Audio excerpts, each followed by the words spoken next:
नमस्कार, स्वागत है एक बार फिर से आप सभी का हमारे चैनल में।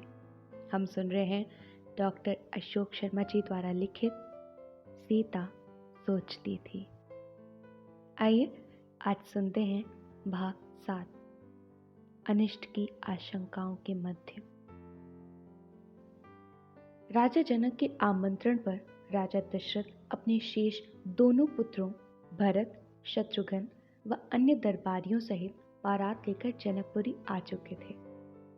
ऋषि विश्वामित्र के सुझाव के अनुसार राम और सीता के विवाह के साथ ही उर्मिला और लक्ष्मण व राजा जनक के छोटे भाई कुशध्वज की बड़ी पुत्री मांडवी के साथ भरत व छोटी पुत्री श्रुतकीर्ति के साथ शत्रुघ्न का विवाह संपन्न हुआ। कुछ समय वहां बिताने के पश्चात राजा दशरथ बारात वापस लेकर अयोध्या की ओर चले। मार्ग में कुछ दूर चलते ही भयंकर पक्षियों के शोर के रूप में अपशकुन और मृगों के दाईं ओर से निकलने के कारण शुभ शकुन दोनों मिलने लगे। अपशकुन के कारण राजा दशरथ को किसी अनिष्ट की आशंका होने लगी, किंतु शुभ शकुनों के कारण उन्हें यह भी लगा कि जो भी अनिष्ट होगा टल जाएगा। तभी बहुत जोर की आंधी उठी और आसमान कालिमा से भर गया। बहुत से लोग, पशु और वृक्ष उस हवा के भीषण प्रवाह से धराशाही हो गए। राम और सीता रथ पर सवार थे। सीता आंधी के वेग से भयभीत सी होकर राम के निकट खिसक कर बैठ गई।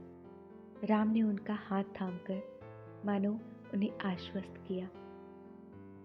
राम के इस प्रथम स्पर्श से सीता रोमांचित हो उठी। उनके नेत्रों के सम्मुख उपवन में राम का प्रथम दर्शन, फिर माँ गौरी की मूर्ति पर सजी मुस्कुराहट अनायास ही छा गई। भावनाओं से भरी सीता ने नेत्र बंद कर लिए। अचानक उन्हें लगा बहुत तेज प्रकाश कौंधा है। उन्होंने नेत्र खोल दिए। देखा, महान तेजस्वी परशुराम वायु वेग से आ पहुंचे थे। उनका अपना स्वयं का तेज तो था ही, वे विद्युत के समान चमकते अपने फरसे के साथ ही एक विशाल धनुष और बाण भी लिए हुए थे। जटाएं खुली हुई थी और मुख पर अत्यधिक क्रोध विराजमान था। सीता आशंकित हो गई। उन्हें श्री राम के द्वारा शिव धनुष टूटना स्मरण हो आया। उन्होंने सुन रखा था इस शिव धनुष से परशुराम जी को बहुत अधिक लगाव है। वे समझ गईं कि अवश्य ही शिव धनुष का टूटना ही परशुराम जी के क्रोध का कारण है और वे इसी कारण यहाँ उपस्थित हुए हैं। उनके पराक्रम की कहानियां उन्होंने सुनी थी। उन्हें लगने लगा था कि निश्चय ही वे श्री राम पर अपना क्रोध उतारेंगे। अनिष्ट की आशंकाओं ने सीता का मन घेर लिया। तभी उन्होंने देखा उनके ससुर राजा दशरथ आगे बढ़कर ऋषि की अभ्यर्थना कर रहे हैं, किंतु ऋषि बराबर गुस्से में कुछ कहते जा रहे थे। कुछ दूर होने के कारण वार्तालाप सुनाई नहीं दे रहा था। राम का ध्यान भी उसी ओर था। वे उस स्थल पर जाने के लिए उठे तो सीता कुछ बोली नहीं, किंतु आशंकाग्रस्त नेत्रों से उनकी ओर देखा। राम ने आश्वस्त करने के भाव से उनका हाथ दबाया और रथ से उतरकर पिता दशरथ और परशुराम की ओर बढ़ने लगे। सीता ने उन्हें रथ से उतरते देखा।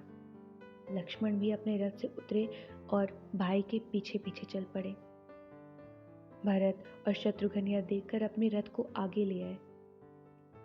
सीता यह देख रही थी कि कुछ देर के बाद ससुर दशरथ एक ओर शांत खड़े हो गए हैं, किंतु श्री राम और परशुराम में कुछ संवाद हो रहा है। राम शांत भाव से उत्तर दे रहे थे, किंतु परशुराम बराबर क्रोधित ही लग रहे थे। क्रोध की अवस्था में ही परशुराम ने अपने कंधे पर टंगा धनुष हाथ में लिया और एक बाण अपने तोड़ीर से निकाला। यह देखकर सीता के हृदय की धड़कनें बढ़ गईं। यद्यपि राम के बल और कौशल का परिचय उन्हें धनुष यज्ञ के समय मिल चुका था, किंतु फिर भी मन विचलित हो रहा था। उन्होंने अपने ससुर और देवरों की ओर देखा। लक्ष्मण के मुख पर कुछ उत्तेजना के भाव थे, किंतु सभी शांत खड़े थे। यह देखकर उन्होंने अनुमान लगाया कि अवश्य ही चिंता की कोई बात नहीं होगी। तभी उन्होंने देखा परशुराम अपने साथ लाया धनुष और तीर श्री राम की ओर बढ़ा रहे हैं। राम ने उसे लिया, बाण को धनुष पर रखकर प्रत्यंचा चढ़ाकर उसे आसमान की ओर किया। वे तीर छोड़ने ही वाले थे कि परशुराम ने हाथ उठाकर राम को तीर छोड़ने से रोका। सीता ने देखा, इसके साथ ही परशुराम का क्रोध ऐसे शांत हो गया जैसे अग्नि पर पानी पड़ गया हो। उन्होंने श्री राम को प्रणाम किया और जिस प्रकार आए थे वैसे ही वापस हो गए। उनके जाने के बाद दशरथ और लक्ष्मण अपने अपने रथों की ओर बढ़ गए।